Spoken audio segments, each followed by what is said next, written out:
వీక్షకులందరికీ నమస్కారం. జనవరి నెల 5వ తారీఖు లగాయితూ జనవరి 11వ తారీఖు వరకు ఉండేటువంటి గ్రహగతుల ఆధారంగా ద్వాదశ రాశుల వారికి ఈ వారం ఏ విధమైనటువంటి శుభాశుభ ఫలితాలు కలగబోతున్నాయో ఈ కార్యక్రమం ద్వారా తెలుసుకుందాం. మకర రాశి వారికి ఈ వారం సాధారణమైన గ్రహస్థితులు ఉన్నాయి. గత వారంతో పోల్చుకుంటే మెరుగైన గ్రహస్థితి లేదు, పాడైపోయిన గ్రహస్థితి లేదు. ఎందుకంటే చంద్రబలం అలాగే కనబడుతూ ఉన్నది. శుక్రుడు ఒక్కడు యోగించేటువంటి గ్రహంగా ఉన్నారు. ఆయన 2వ స్థానంలో ఉన్నారు. చంద్రుడు శుక్రుడు మాత్రమే యోగిస్తూ ఉన్నారు. ఏలినాటి శని పీడ ఉన్నది. గురుడు వ్యతిరేకమైన ఫలితాలను ఇస్తూ ఉన్నారు. వ్యయంలో రవి బుధులు ఉన్నారు. సప్తమంలో కుజుడు వక్రించి ఉన్నారు. ఇవన్నీ కూడా ఏంటి అంటే కొంత ఇబ్బంది పెట్టేటువంటి గ్రహస్థితులే.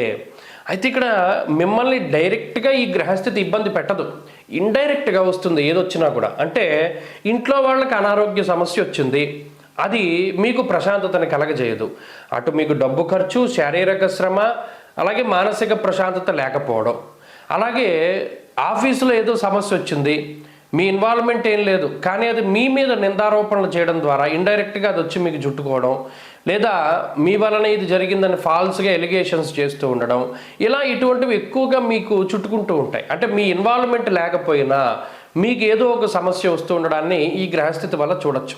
మరి అది ఎంతవరకు మీరు దాటగలుగుతారు అంటే, ప్రత్యేకించి శుక్రుడు బలంగా ఉన్నారు కాబట్టి కొన్ని వాటిని చాలా లౌకికంగా దాటుతారు. అంటే తెలివితేటలతోటి లేదా ఇతరుల యొక్క సహకారంతో, మరీ ముఖ్యంగా మీ తోటి ఉద్యోగస్తుల సహకారంతో మీరు కొన్ని విషయాల్లో బయటపడడానికి అవకాశం ఉంటుంది. అంటే వారు ఏదో సలహా ఇస్తారు మీకు ఇండైరెక్ట్గా. అలాగే ఆరోగ్యపరమైనటువంటి సమస్యలు ఏమీ లేవు. ఇందాక చెప్పినట్టు మీ కుటుంబ సభ్యులకో, మీ ఆత్మీయులకో, దగ్గర బంధువులకో, జీవిత భాగస్వామికో ఎవరో ఒకళ్ళకి సమస్య రావడం, అది మీరు ఫీల్ అవుతూ ఉండడం. ఇక రెండోది ఆర్థిక సమస్యలు ఏమీ లేవు. ఇక మూడోది కుటుంబపరమైనటువంటి విషయాలు కూడా అంత సంతృప్తికరంగా ఉండవు. ఎందుకు ఉండవు అంటే, ఇక్కడ 2వ స్థానమందు శని శుక్రుల యొక్క స్థితి, దాంతో కూడినటువంటి చంద్రుడు. అందువల్ల అతిక్లేశము అన్నారు. ముఖ్యంగా 2వ స్థానమందు చంద్రుడు ఉండడం వల్ల అనేక రకాలైనటువంటి సమస్యలు, అది మాట వల్ల రావచ్చు, మానసిక పరిస్థితి వల్ల కావచ్చు, ఎక్కడో ఉండేటువంటి కొంత ఇబ్బందికరమైనటువంటి పరిస్థితులు ఇంట్లో వాళ్ళ మీద చూపించడం ద్వారా కూడా వారితోటి విరోధం రావచ్చు. కాబట్టి ఇక్కడ చంద్ర శుక్ర శనేశ్వరులు కలిసి 2వ స్థానంలో ఉండడం అనేటువంటిది మాట పట్టింపులకు దారితీస్తుంది. అందువల్ల ఈ వారంలో ప్రధానంగా చాలా ఆచితూచి మాట్లాడుతూ ఉండడం చెప్పదగినటువంటి సూచన. అంతేకాక ఉద్యోగ వ్యాపారాల్లో కొద్దిపాటి ఒత్తిడితో కూడా ఉన్నటువంటి వాతావరణం ఉంటుంది.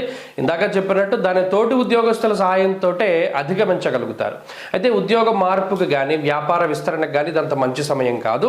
ప్రత్యేకించి ఎవరిని నమ్మకూడదు ఈ సమయంలో. ఎవరికైనా నమ్మి డబ్బు ఇవ్వడం కానీ, లేదా ఏదైనా ఒక ప్రాపర్టీ కొనుగోలు చేయడంలో థర్డ్ అంటే మూడో వ్యక్తులను ఎక్కువగా ఇన్వాల్వ్ చేయడం కానీ, ఇటువంటివి చేయడం తగ్గించుకుంటూ ఉండాలి. ఏదైనా ఒక ఇన్వెస్ట్మెంట్ చేయాల్సి వచ్చినప్పుడు 1-2 సార్లు ఆలోచన చేయాలి. రిస్క్ లేనటువంటి వాటిలోనే దూరుతూ ఉండాలి. ఎందుకంటే రిస్క్ చేసేటువంటి పరిస్థితి గ్రహస్థితి ఇది ఏమాత్రమూ కాదు మకర రాశి వారికి. కాబట్టి ఏదైనా తెలిస్తేనే వెళ్ళండి, తెలిస్తేనే పని ప్రారంభం చేయండి, తెలియకపోతే వాటి జోలికి వెళ్ళకండి. మకర రాశి వారి ఈ వారం మరింత అనుకూలమైనటువంటి ఫలితాలని సాధించడానికై ఆంజనేయ స్వామి వారి యొక్క ఆరాధన ఎక్కువగా చేయడం చెప్పదగినటువంటి సూచన. ఈ వారంలో కలిసి వచ్చేటువంటి రోజు శుక్రవారంగా చెప్పవచ్చును. అదృష్ట సంఖ్య 4, అదృష్ట వర్ణము తెలుపు. తదుపరి కుంభరాశి.